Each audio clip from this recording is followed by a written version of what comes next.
اسکول رفت. یواش داره میگیرم. گوشاش کنه ببین. گوشاش بیا ببین یه بوس میکنم. بیا ببین.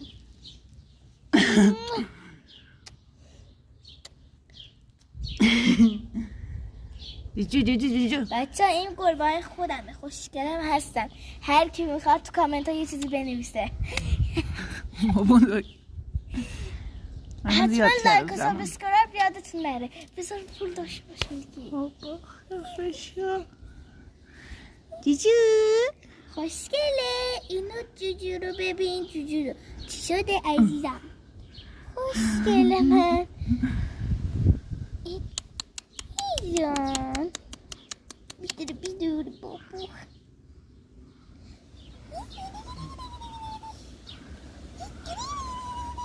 بذار بازی کنم. میخوام بازی کنم. به کشی جام جهانی. بیا اینم کشی بگیر. با اینم کشی بگیری. سیاه بیبری کشی جام جهانی برنده میشه. 1000 ماشاءالله. اینو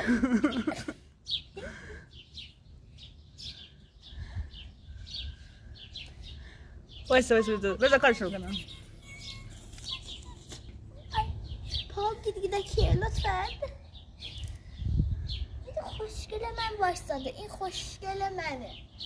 همه شونو من دوست دارم. همه شونو. چشمش از تو. پرنسس بیا. سفید درفی. پشمالو. پشمک. بچه پشمک، سفید برفی و پشمالوی عزیز. بیا اینجا مامان بیا. پیش. آفرین. بیا.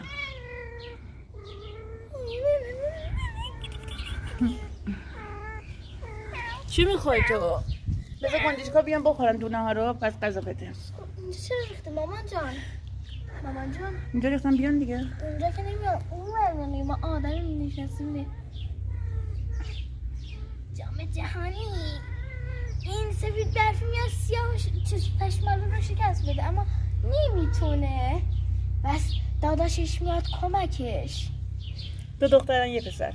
2 تا دختر. سفید برفی و پشمک و پشمالو که سفیده. اینا مامان عزیزشون.